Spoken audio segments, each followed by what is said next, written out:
If you do for me, if you fall for me, if you love me, if you push me,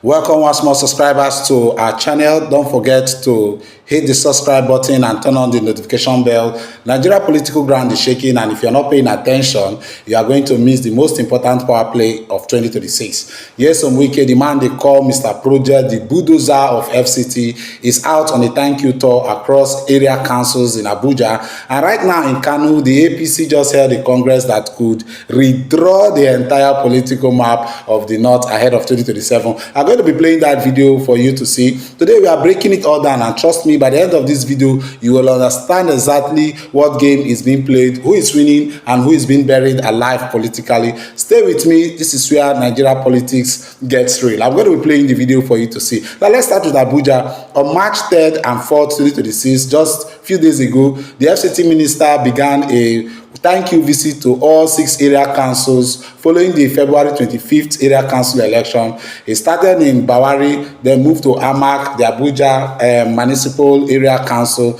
Now on the surface, this looks like a minister appreciating his people, a humble gesture, right? Wrong. This is Wike. Everything he does is calculated. Here is where it gets actually interesting. Now listen carefully.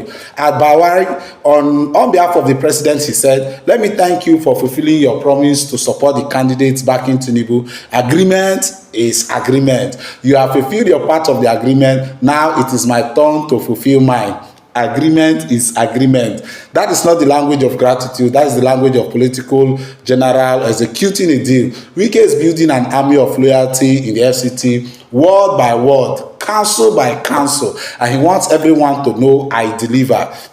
Don't forget, this is exactly what he did in Rivers State. And at Amak, he went even harder. He promised indigenous community C of O of lands in Abuja, certificate of occupancy on their ancestral lands rights that people would have been fighting for decades. Wike dangled it like a reward, and the crowd went wild. But wait.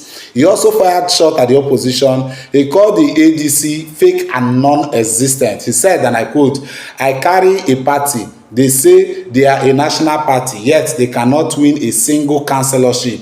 Is that a party that cannot win one out of 62 words?" I'm going to be playing the video for you to see. 0 words out of 62. Wike didn't just defeat the opposition, he humiliated them. And then the most controversial statement of the tour, he warned residents to be aware of emergency human rights activists and emergency Democrats, politicians who only show up when they need your vote and disappear when it is time for them to deliver. Now, is it talking about the opposition, or is it sending a warning to people within Tinubu's own circle? Because Wike never waste a sentence. Every word from Wike, it's a bullet. We have seen that happen before in Rivers State. The big question everyone is asking, is Wike positioning himself as the most powerful minister in Nigeria, or is he quietly laying the groundwork for something bigger in 2027? Don't forget, he came on national air to say that if he runs for president, people will vote for him. Nigerians love him. Now to Kano, this is where it gets explosive. On the night of March 3rd, 2026, the APC held the state congress at the Sani Abacha Indoor Stadium in Kano. About 2,400 delegates from all 44 local governments showed up. And Umar Harano Dogawa, a man who resigned as commissioner for water resources specifically to contest, has returned as state chairman through consensus. Now, let me tell you what consensus means in Nigeria politics. It means that the big men already decided in the back room that the Congress was just a formality, just a show-off. Governor Abba Kari Yusuf, who just defected from the NNPP to the APC in January 2026, has now consolidated his grip on the APC in Kano. His allies control the executive. Former APC national chairman Abdullahi Ganduji has his people firmly entrenched. Deputy Senate President Baharu Jubrin controls the vice chairmanship zone. Kano has essentially been carved up, and Abba Yusuf got the biggest slice. But here's the bombshell that the mainstream media is not talking about. Where is Kwankwaso in all of this? Senator Kwankwaso, the man who built Abba Yusuf, who created the Kwankwasoya movement that swept Kano in 2023, is now watching from the outside as his political children betray him one by one. The same thing that happened in Rivers State. He called the day Abba defected. He described the day Abba defected as World Betrayer Day. He described watching his government, which he has built with so much sacrifice, being handed over to the government he called Gandujia. He said it has been a painful and disappointing experience. His supporters are in chaos. Some of them literally end up in the hospital on drip because of the pressure to sign documents joining the APC. Kwankwaso himself had to tell them, if they are forcing you to sign, go ahead and sign. I don't want you to suffer. Think about that for a second. A political giant telling his people to surrender because the federal government power is so overwhelming that resistance means destruction. And the most vicious twist, the Kano government went after officials who refused to defect, seizing their official vehicles through anti-corruption commission. Political prosecution dressed up as accountability. The APC in Kano is now celebrating former enemies. Yusuf Kwankwasia block and Ganduji block old structure are now sharing power 60-40 under one umbrella. And Kwankwaso, the man who nearly won the 2023 presidential election, is still standing. But for how long? That is the question a lot of persons are asking. But everyone knows that entering those doors means surrendering the very independence that made him. And don't forget that during this same program, a lot of persons were shouting, Kwankwaso, Kwankwaso, Kwankwaso, even at the APC convention. I'm going to be playing the video for you to see. Now, let me connect Wike Abuja thought to the Kano APC Congress because they are two sides of the same coin.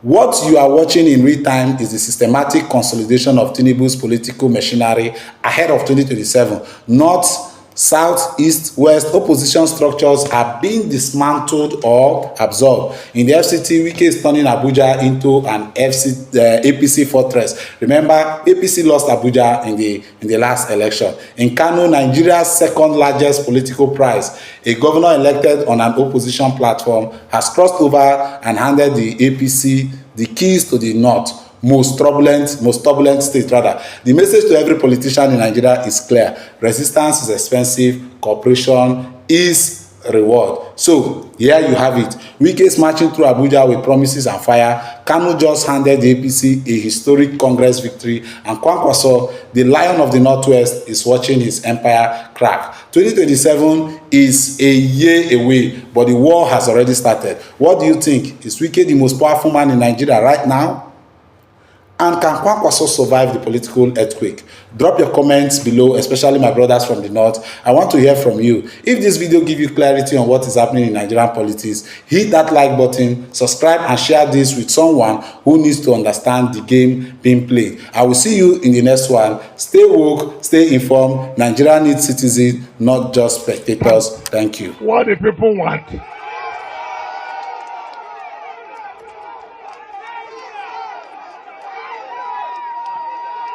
This time around, listen to what are you hearing me? Are you hearing me? Hear me very well. We are not going to send people who cannot understand you. We are not people who do not know where you are living. We are not going to send people who only read Love magazine. We will send people who understand the people of Buhari. When Buhari people are angry, they know. When Buhari people are hungry, they know.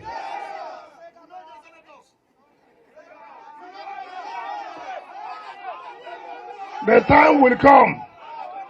The time will come. One will unveil the person. But you know the person.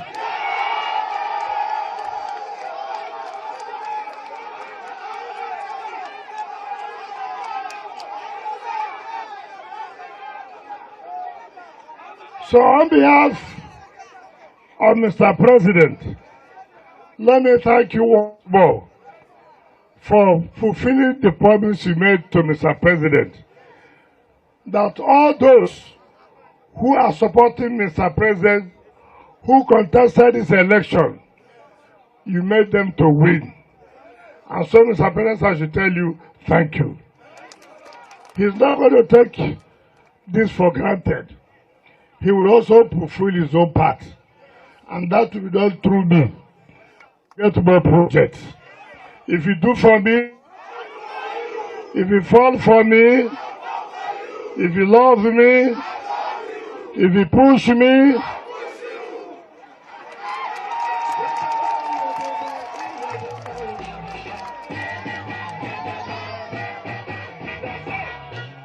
you know, some people don't understand. One will say agreement is what? Agreement is what? When we agree something, you do your own, me I do my own. That means we have fulfilled the agreement.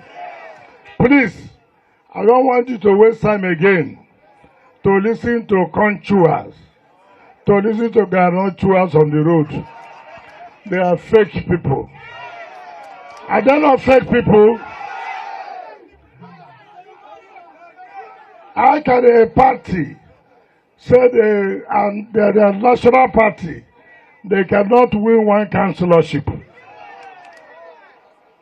Is that a party? Is that a party? A party that cannot win 1/62. That is not a party. The ruling party today is APC. The opposition party is our own party, the PDP.